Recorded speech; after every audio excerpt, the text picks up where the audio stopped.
اور اس طرح سے وہ ڈرتے تھے اللہ رب العالمین سے. یہاں تک کہ ایک تیمارداری کرنے والے غالباً ابن ماجشون لکھا ہے یا کچھ نام ہے, وہ گئے جب دیکھنے کے لیے تو کہتے ہیں کہ میں جو عمر بن عبدالعزیز رحمۃ اللہ علیہ کے گھر پہنچا اور میں نے مجھے انہوں نے دیکھا تو پوچھا کہ کیا حالت خبیب کا, کیسی حالت میں ہے؟ تو انہوں نے کہا کہ بس وہ نہیں بچنے والا ہے یا ان کا انتقال ہوگا, میں نے یہ خبر دی. کہتے ہیں ان کی حالت یہ تھی جیسے درد ذہن یعنی بچے کی پیدائش کے وقت جیسے ایک عورت تڑپتی ہے, ایسے یہ پریشانی میں بے چینی میں سے تڑپ رہے کہ میرے غلط فیصلے کی وجہ سے, میرے فیصلے کی وجہ سے ایک کسی کی جان چلی گئی. اس طرح سے عمر بن عبدالعزیز رحمۃ اللہ علیہ, ایک تو یہ واقعہ کیا جاتا ہے کہ اس کی وجہ سے انہوں نے استعفیٰ دے دیا تھا, اور بعد مورخین نے یہ بھی لکھا ہے کہ یہ استعفیٰ انہوں نے نہیں دیا تھا بلکہ استعفیٰ اسے دلوایا گیا تھا. دراصل کوفہ کے گورنر تھے حجاج بن یوسف, جن کی سختی اور ان کے سفاکی بہت مشہور ہے. اگرچہ دین اسلام کی بڑی خدمات انہوں نے کی ہے, ان کے دور میں دین اسلام کو بڑی ترقی ملی ہے, ہندوستان تک دین پہنچا ہے. ان کے دور میں قرآن کی بڑی خدمت ہوئی, قرآن کے اوپر جو نقطے آج لگے ہوئے ہیں, جو اعراب لگے ہوئے ہیں, وہ انہوں نے لگوایا ہے. لیکن ان کے دور میں اللہ کے وسلم کی حدیث کی کتابیں بہت ساری مدون ہوئی ہیں, یہ ساری چیزیں انہوں نے انجام دی ہیں. لیکن ان کے مزاج میں سختی تھی اور صفاکی تھی, جس کی وجہ سے بے دریغ لوگ قتل کرتے تھے. اور ان کے بارے میں مورخین نے الگ الگ باتیں لکھی ہیں. جو کچھ لوگ کہتے ہیں کہ انتہائی قسم کے سفاک اور ظالم تھے, اور لیکن ان کی بے دینی پر کسی نے الزام نہیں لگایا کہ وہ بے دین تھے. وہ مسلمانوں کے امیر تھے, کوفہ کے گورنر تھے, خلیفہ کی طرف سے مقرر کرتا ہے گورنر تھے. اگرچہ ان کے مزاج میں سختی تھی, اور چونکہ آپ کوفہ کا تذکرہ سنتے رہتے ہیں کہ وہاں کے لوگ کس قدر فتین تھے, اس لیے ان کے لیے سختی کرنا ایک گورنر کے لیے مجبوری ہو جایا کرتی تھی کہ سارے فتنہ اگر وہاں چھپے تھے, فتنے وہیں تو اٹھتے تھے, اور اگر اتنی سختی کے ساتھ نہ کی جائے, خاص کر وہ فتنہ اگر جن کے فتنوں کی وجہ سے عمر فاروق رضی اللہ عنہ کو شہید کیا گیا, عثمان غنی رضی اللہ عنہ کو شہید کیا گیا, اور علی رضی اللہ عنہ عائشہ رضی اللہ عنہ کے درمیان جنگیں کرائی گئی, علی رضی اللہ عنہ کے درمیان اور معاویہ رضی اللہ عنہ کے درمیان جنگیں کرائی گئی, جن کے فتنے کی وجہ سے اللہ کے نبی صلی اللہ علیہ وسلم کے نواسے حسین رضی اللہ عنہ کی شہادت ہوئی. یہ فتنے, ان فتنہ گروں کے لیے حجاج بن یوسف بہت سخت تھے, اور انہیں مقرر کرنے والے عبد الملک بن مروان تھے. عبد الملک بن مروان کے خیمے میں ایک مرتبہ کچھ بدماشوں نے آگ لگا دی, تو انہوں نے اس کی تحقیق کے لیے ایک کمیٹی بنائی اور اس پر ایک افسر مقرر کیا, یا حجاج بن یوسف کو مقرر کیا. سب لوگوں کو معلوم پڑا کہ حجاج بن یوسف کیا چیز ہے, اور اس طرح سے ان کی صفاکی اور ان کے تیز مزاجی کی وجہ سے عمر بن عبدالعزیز رحمۃ اللہ علیہ انہیں پسند نہیں کرتے تھے کہ بے دریغ لوگوں کو, یعنی ایک ہوتا ہے کہ پہلے کسی کے اوپر جرم ثابت ہو, اس کے بعد پھر قتل کیا جائے. کہتے ہیں کہ وہ اس طرح قتل کرتے تھے کہ پہلے کسی کے اوپر جرم کا الزام لگا, اسے قتل کر دیتے تھے, بعد میں کہتے تھے کہ فلاں جرم سے قتل کیا گیا ہے. تو قتل کرنے میں بڑی جلد بازی کرتے تھے, تو اس لیے یہ انہیں پسند نہیں کرتے تھے. اور حجاج بن یوسف کی پوری شکایتیں لکھ کر کے انہوں نے ولید بن ملک کے پاس بھیجی تھی کہ اس طرح سے وہ اپنے علاقے میں ظلم کرتے ہیں لوگوں پر اور سختی سے پیش آتے ہیں, جس کی وجہ سے عراق اور کوفہ وغیرہ کے علاقے سے لوگ نکل کر کے مدینہ میں اور مکہ میں پناہ لینا اپنے لیے باعث غنیمت سمجھتے تھے. اور اسی بات کو لے کر کے حجاج بن یوسف رحمۃ اللہ عزیز سے چڑھتے تھے کہ ہمارے یہاں کے فتنہ گر جا کر کے وہاں پناہ لیتے ہیں, اور ان کو ان کے ساتھ سختی کرنا چاہیے جو وقت کے گورنر عمر بن عزیز رحمۃ اللہ علیہ نہیں کر پاتے ہیں. اس لیے وہ خلیفہ کو شکایت کرتے تھے. تو دونوں کی اس وجہ سے شکایت تھی, جس کی وجہ سے ولید بن عبد الملک نے ان کو گورنر سے ہٹا دیا تھا. گورنر سے ہٹنے کے بعد انہوں نے مدینہ چھوڑ دیا, اور مدینہ چھوڑ کر کے وہ ایک جگہ چلے گئے تھے جس کا نام سویدہ ہے. وہاں ان کا ایک گھر تھا اور کچھ کھیتی تھی, تو سوچا کہ جا کر کے وہیں پناہ لیتے ہیں اور وہیں جا کر کے رہائش اختیار کرتے ہیں. مدینہ سے نکلنا انہیں کچھ قدر ناگوار تھا. اس کے بارے میں آتا ہے کہ اپنے غلام مزاحم کے ساتھ میں جب یہ نکلے تو مدینہ سے نکلتے ہوئے رو رہے تھے، اور انہوں نے اپنے غلام سے کہا کہ اے مزاحم، کیا میں ان لوگوں میں تو شامل نہیں ہوں جن کے بارے میں اللہ کے نبی صلی اللہ علیہ وسلم نے کہا ہے کہ مدینہ بھٹی کی طرح سے ہے اور اپنے اندر سے برے لوگوں کو نکال دے گا؟ یعنی خطرہ دیکھیں کہ اپنا محاسبہ کس قدر کر رہے ہیں کہ کہیں مدینہ سے آج نکلنا مجبوری ہو رہی ہو، مدینہ سے نکلنا چاہتا ہوں، لیکن کیا میں ان لوگوں میں شامل تو نہیں جن کے بارے میں اللہ کے نبی صلی اللہ علیہ وسلم نے یہ پیشین گوئی کی ہے کہ مدینہ اپنے اندر سے برے لوگوں کو ایسے نکال دے گا جیسے بھٹی لوہے کے اندر سے زنگ کو اور میل کے تیل کو نکال دیتی۔ یہ سوچ کر کے رو رہے تھے کہ کہیں میں ان لوگوں میں سے نہ ہوں۔ اور حالانکہ اللہ کے رسول صلی اللہ علیہ وسلم کی جو پیشین گوئی ہے وہ دجال کے زمانے میں دجال جا کر کے وہاں ٹھہرے گا اور مدینہ اور مکہ میں داخل نہیں ہو سکے گا، تو اس وقت مدینہ 3 بار لرزے گا اور برے لوگوں کو وہاں سے نکال دے گا۔ وہ اس وقت کے بارے میں خیر، یہ یہاں سے نکلے اور جا کر کے پہلے انہوں نے سویدا کے مقام پر پناہ حاصل کی اور وہاں جا کر کے ٹھہرے، لیکن پھر انہوں نے محسوس کیا کہ خلیفہ کے پڑوس میں رہنا چاہیے، اس میں مسلمانوں کی بھلائی ہے اور خیرخواہی ہے۔ چنانچہ پھر یہ ملک شام گئے، دمشق گئے اور وہاں ولید بن عبد الملک کے پڑوس میں رہنے لگے، کیونکہ اللہ کے رسول کی حدیث ہے کہ تم میں بہتر وہ ہے جو لوگوں کے لیے زیادہ نفع بخش ہو۔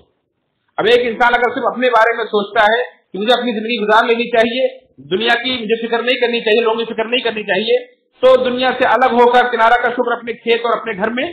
آدمی خوشحال رہ سکتا ہے، لیکن جسے لوگوں کی فکر ہوتی ہے وہ اپنے جان کی پرواہ نہیں کرتا ہے کہ خلیفہ کے بغل میں رہنے کی وجہ سے انہیں ٹوکتے رہنے کی وجہ سے جان بھی جا سکتی، جان کا بھی خطرہ ہے، لیکن نہیں، لوگوں کی بھلائی کی انہیں فکر دامن گیر تھی، اس لیے انہوں نے اپنا وہ گھر چھوڑ دیا اور پھر دمشق چلے گئے اور ولید کے بغل میں رہنے لگے، اور ولید کو اس کے کام پر ٹوکتے رہتے تھے، جہاں بھی کوئی معاملہ دیکھتے تھے وہاں ٹوکتے رہتے تھے، انہیں کہتے نصیحت کرتے رہتے تھے کہ دیکھو اپنے گورنروں کو، اپنے حکام کو قتل کے بارے میں جو جلد بازی کرتے اس سے روکو، انہیں اتنے چھوٹ مت دو، اس طرح سے تنبیہ کرتے رہتے تھے۔ یہاں تک کہ ولید نے جب اپنے بعد اپنے بیٹے کو ولی عہد بنانا چاہا، حالانکہ ان کے باپ عبد الملک بن مروان نے دو بھائیوں کو ایک ساتھ میں بنایا تھا کہ ولید خلیفہ ہوں گے، ولید کے بعد سلیمان خلیفہ ہوں گے، اس کو بدل کر کے ولید نے جو اپنے بیٹے کو خلیفہ بنانا چاہا تو عمر بن عبد العزیز رحمۃ اللہ علیہ نے وہاں ٹوک دیا اور کہا نہیں، تمہارے باپ کے ہاتھ پر میں نے دونوں بھائیوں کی بیعت کی ہے کہ تمہارے بعد سلیمان خلیفہ ہوں گے، تم اس کو بدل نہیں سکتے ہو۔ آخر ولید کی ایک نہیں چلی اور انہیں یہ فیصلہ بدلنا پڑا، پھر مجبور ہو کر کے ولید اس قدر غصے میں ہوئے کہ غصے میں انہوں نے ان کو قید کر دیا، انہوں نے رحمۃ اللہ علیہ کو قید کر دیا اور دروازے کو بند کرنے کے بجائے وہاں پر دیوار کھڑی کر دیوار کے اندر کوئی نے چنوا دیا، لیکن گھر کے لوگوں نے جب ان کے سامنے عاجزی کی اور گھر والے نے انہیں سمجھایا بجھایا روکا تو 3 دن کے بعد اس گھر سے انہیں نکالا گیا، جس میں ان کی انتہائی حالت خراب ہو گئی، اور اس کے بعد پھر سلیمان بن عبد الملک کو خلیفہ بنایا گیا۔ ولید بن عبد الملک کی وفات کے بعد سلیمان بن عبد الملک کو خلیفہ بنایا گیا، تو سلیمان بن عبد الملک ان سے بہت خوش رہتے تھے اور ہر معاملے میں اپنے سفر میں حضرت انہیں ساتھ رکھتے تھے، ہر معاملے میں ان سے مشورہ لیا کرتے تھے، یہاں تک کہ کہتے تھے سلیمان کہ اگر عمر بن عبد العزیز مجھ سے دور ہو جاتے ہیں تو جیسا لگتا ہے کہ میری عقل بھی چلی جاتی ہے اور میں کوئی فیصلہ نہیں کر پاتا ہوں، ہر معاملے میں ان سے پوچھ کر فیصلے کیا کرتے تھے، اور سلیمان بن عبد الملک انہیں اتنا پسند کرتے تھے کہ اپنے بعد انہوں نے اپنے بیٹے کو خلیفہ بنانے کے بجائے یا اپنے بھائی کو خلیفہ بنانے کے بجائے انہوں نے عمر بن عبد العزیز کو خلیفہ بنا کر کے گئے اپنی زندگی میں، یہ ان کا بڑا کارنامہ تھا، اور اس کے بعد پھر خلافت انہیں مل جاتی ہے، جس کا تذکرہ انشاءاللہ اگلے دروس میں خود بات میں آپ سنیں گے۔ اللہ تعالیٰ سے دعا ہے رب العالمین ہم سب کو ہمارے اسلاف کی تاریخ کو جاننے کی توفیق عطا فرمائے، اور اللہ تعالیٰ ہم سب کو ان سے بہترین نصیحتیں اور عبرتیں لینے کو عطا فرمائے۔ اللہ تعالیٰ ہم سب کو جب تک زندہ رکھے کتاب و سنت پر زندہ رکھے، جب بھی دنیا سے اٹھائے تو حق ایمان پر اٹھائے، غلط فطرت میں ہمارا ٹھکانہ بنائے، ہمیں جہنم کے عذاب سے بچائے، آمین تقبل یا رب العالمین۔ ان اللہ وملائکتہ یصلون علی النبی یا ایھا الذین آمنوا صلوا علیہ وسلموا تسلیما، اللهم صل علی محمد وعلی آل محمد كما صليت على ابراهيم وعلى ال ابراهيم انك حميد مجيد، اللهم بارك على محمد وعلى ال محمد كما باركت على ابراهيم وعلى ال ابراهيم انك حميد مجيد۔ عباد الله رحمكم الله، ان الله يأمر بالعدل والاحسان